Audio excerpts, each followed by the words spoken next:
brand new episode of the Happy Productive Podcast is about to begin. It's time to be inspired by simple and actionable solutions for you and your business. If you're an established entrepreneur or just laying down the first brick of your future empire, the mantra is the same. We will flip any failure into a positive and use it to our advantage.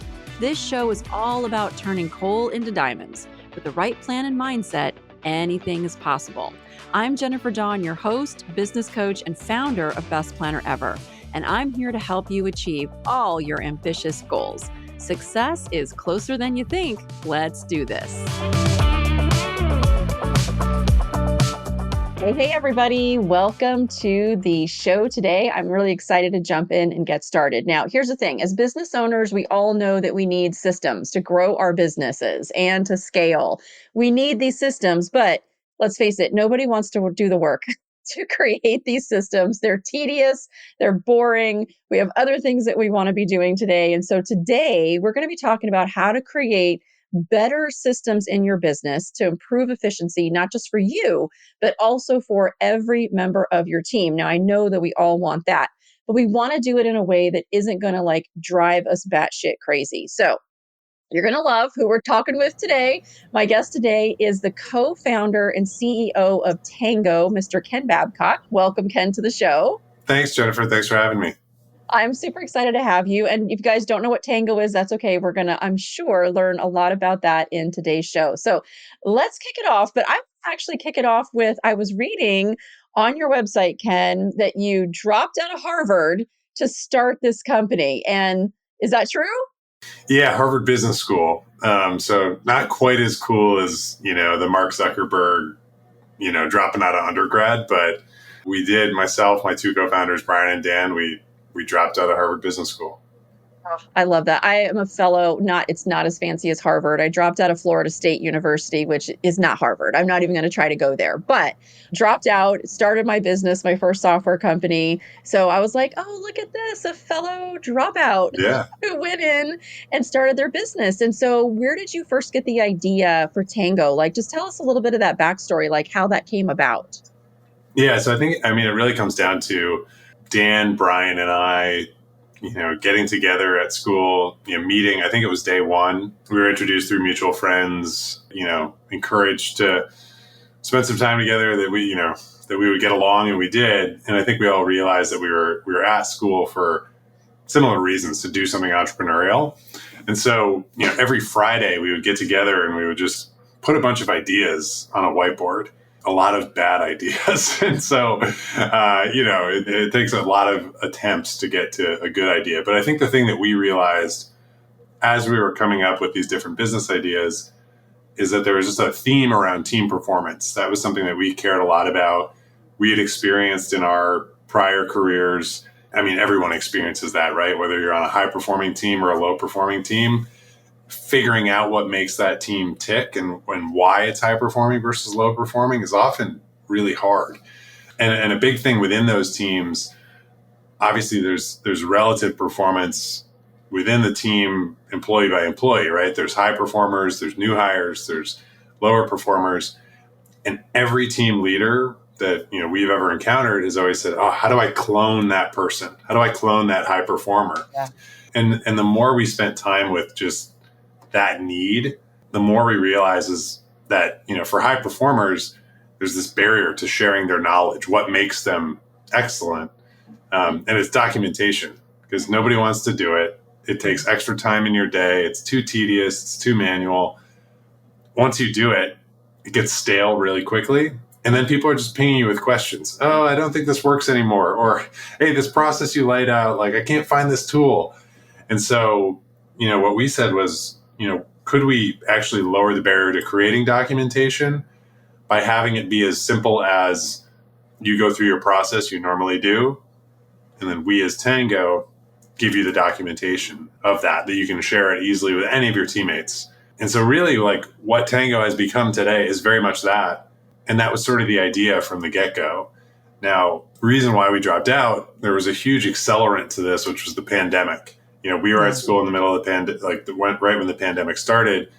And, I wouldn't say that this need for documentation, this need to capture high performance was unique to the pandemic, but teams going remote and distributed really exposed how little infrastructure a lot of teams had around documentation, around those systems that you're talking about. And so we said, holy cow, this is kind of like a moment in time where a lot of people are feeling this pain and need a solution like Tango. And so that's ultimately why we dropped out.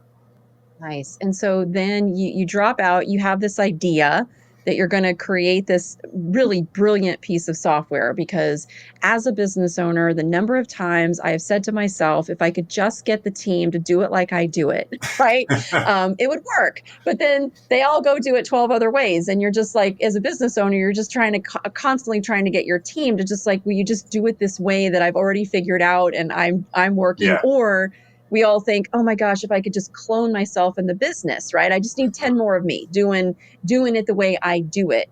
But taking that time to figure it out and to document it and to train the team on it. And like it's just so tedious and boring. And we're often running at 100 miles an hour. And so even finding the time to slow down and do that documentation can be really tough. So you clearly hit on a really good pain point here of business owners. And so then what happened? So you have this great idea, you guys drop out, the pandemic is like, hey, validation, this is necessary. So then what happens? Yeah. So, I mean, for us, most of our experience was in technology. My co-founder, Dan, was an investor in software companies before school. I had spent most of my career at Uber. And so, we were very accustomed to this sort of venture-backed startup life. And so we went out, we raised our seed round in the fall of 2020, brought some great investors on board. It was really just like the three of us and some interns. And we said, hey, you know what, if we can go out and we can raise some venture capital, we can pay those interns, we can incorporate this company, we can move forward and really, really focus on building the software. We had a working prototype at the time. But as you know, when you have a prototype, it usually means that it breaks a lot. And so like we would get it to work in certain instances. And what we said was, we really need this money to hire the right people so we can build the software and bring the software to market. So that for us was where we started. And so, that was fall of 2020. We spent the next year building the software, spending a lot of time with customers just to understand what it is that they needed. And, it wasn't necessarily responding to every single need, but it was figuring out, okay, what are the core needs? What is the thing that, if we were to isolate this to the one job to be done for our users, what would that be? And so using Tango today is a very simplified experience. And, that's a lot of the feedback we get. And we love to hear that. Oh my God, it was so simple. It was so easy. It was so straightforward. A lot of software can fall in this trap of, let me add a million widgets. If I give more people more features, that'll be better for them. And we've always said, no, let's focus on the core job to be done, make it simple, make it easy, and make that experience so delightful and unique relative to other software. Very nice. And so using Tango, you can essentially just go through the process you normally follow. And then is Tango like doing all that documentation stuff behind the scenes for you? Yeah, so we're a Chrome extension. We also have a desktop app if you upgrade to our Pro plan. But our Chrome extension, all it takes is you to click that, press play, go through your process, how you would normally do it, kind of how you were describing. I've already figured it out. I know how to do it. You go through that. You can capture across any website, any tool. We've built the Chrome extension to be really flexible to recognize what page you're on. And then, once you're done, you just hit end. And then automatically within probably 10 seconds, we give you a step-by-step tutorial of everything that you just did. Descriptions, screenshots, URLs, all automatically. And you can share that directly with your team. So talk to me a little bit. So our team, we use Loom a lot, right? We use Loom. If you guys aren't familiar with Loom, it records the screen and we communicate because we're 100% virtual team. And so we communicate through Loom like all the time. Like it's very normal. I get up in the morning and I'll have, 5 Looms in my inbox from my team. But because we're virtual, we're on all these different time zones. It lets us be very effective. And so How is like a screen share recording software, how is that different than Tango? Yeah, totally. And we love Loom. We use Loom as well. I think, it really is a difference of use case. I think Loom is great for Mhm. adding context, voiceover, explaining things that maybe are a little bit more ambiguous.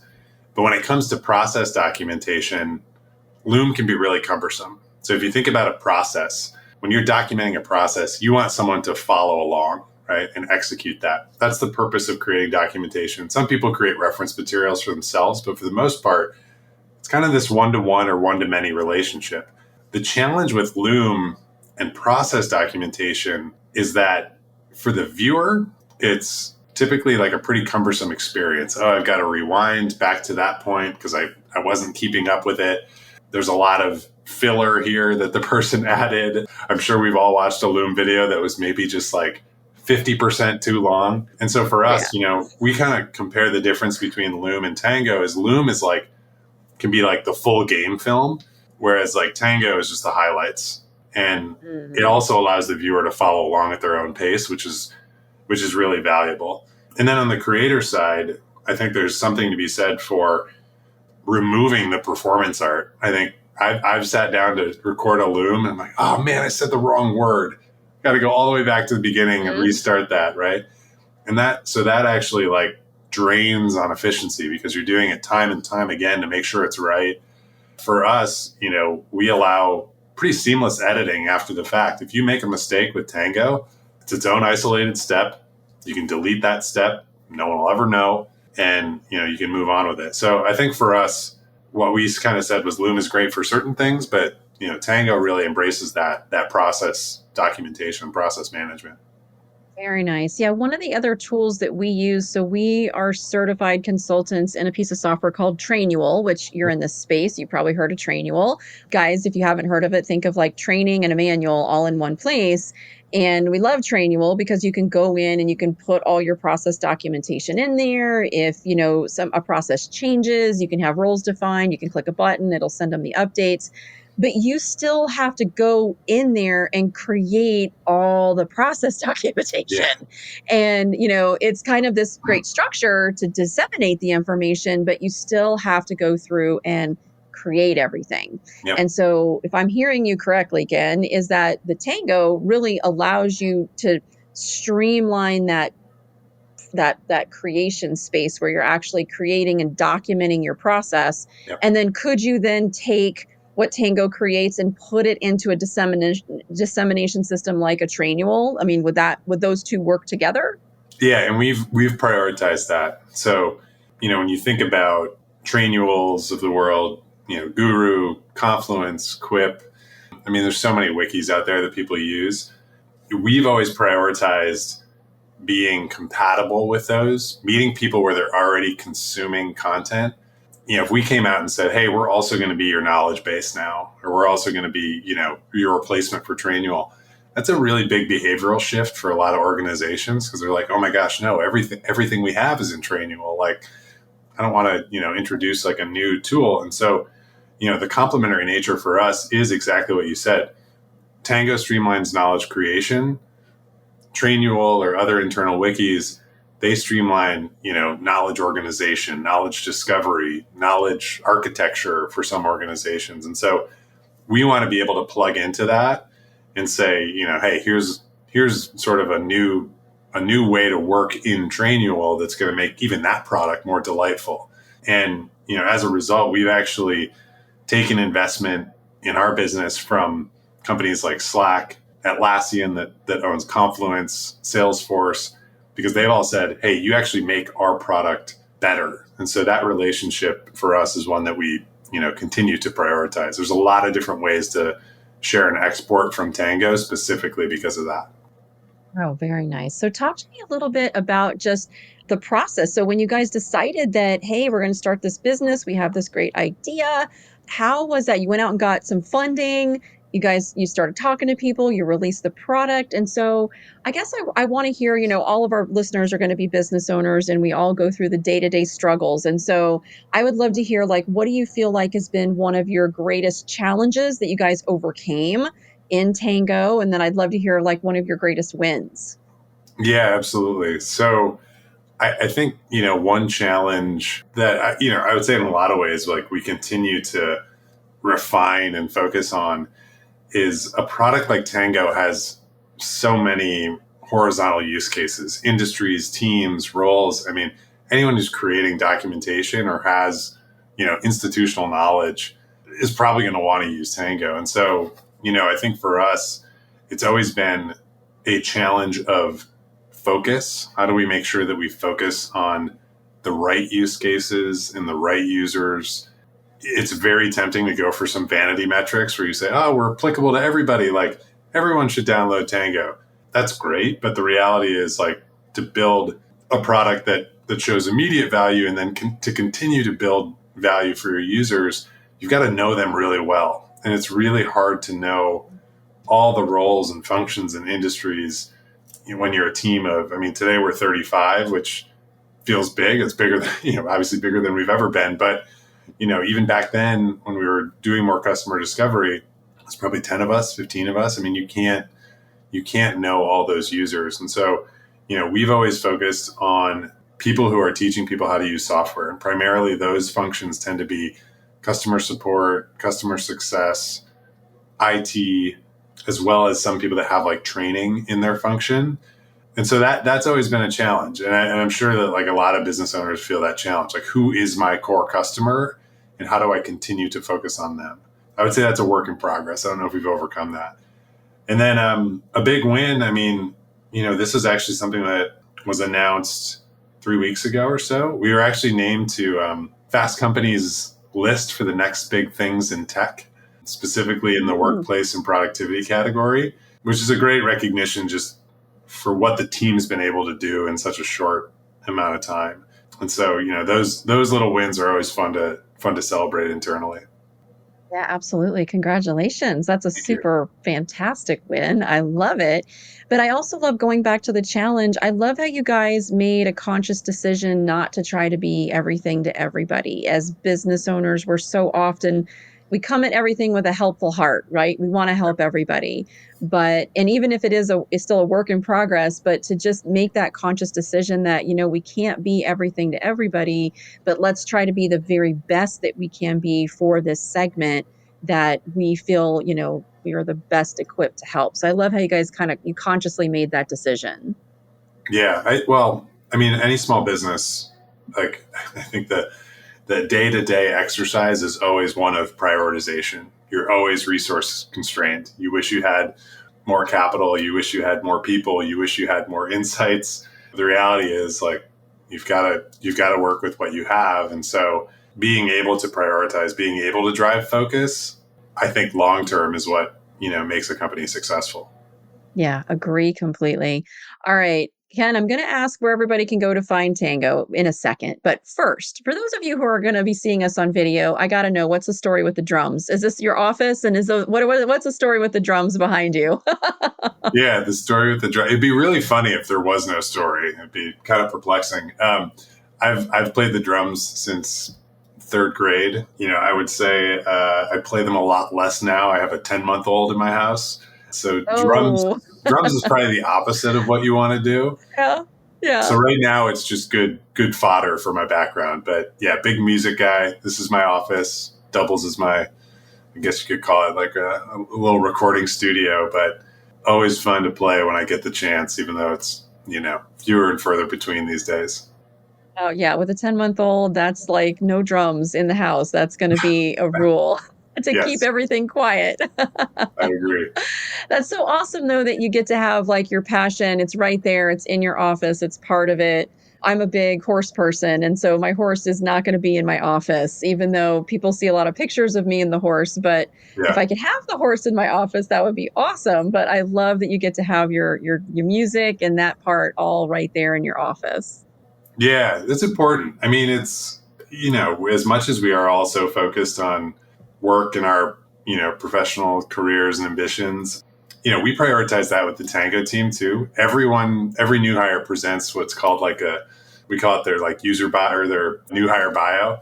And so, they'll come on to an all hands, usually in their second week, and be like, hey, here's everything about me that you need to know. And none of it's work related. It's like, what 3 brands would you be a spokesperson for? Where would you go in a zombie apocalypse? That kind of stuff, sheds light on the fact that, we're not just here to like execute on work. We're people too. And we've got passions outside of work. We've got a few horse people as well. So at some point, actually my co-founder, Dan, had a horse that raced in the Kentucky Derby in 2021. So no way. Yeah. Really? Pretty cool. Yeah. That is so cool. Both of my horses, I've had one for 11 years. I've had horses my whole life, but we just got another horse for my daughter, but both of them are rescued off the track thoroughbreds. Oh, wow. So they never raced in the Kentucky Derby, but they both raced, one for just 3 or 4 races before he broke his leg on the track. And then our newest horse, she raced for 4 years and, Wow. Was on the track for quite some time. So we are big fans of our thoroughbreds. I just love thoroughbreds. They're just the best. Awesome. Very cool. Very nice. All right, Ken. All right. So share with everybody as we wrap up here where everybody can find Tango. Where can they find information about you if they want more information? Sure. So easiest way, tango.us, tango.us.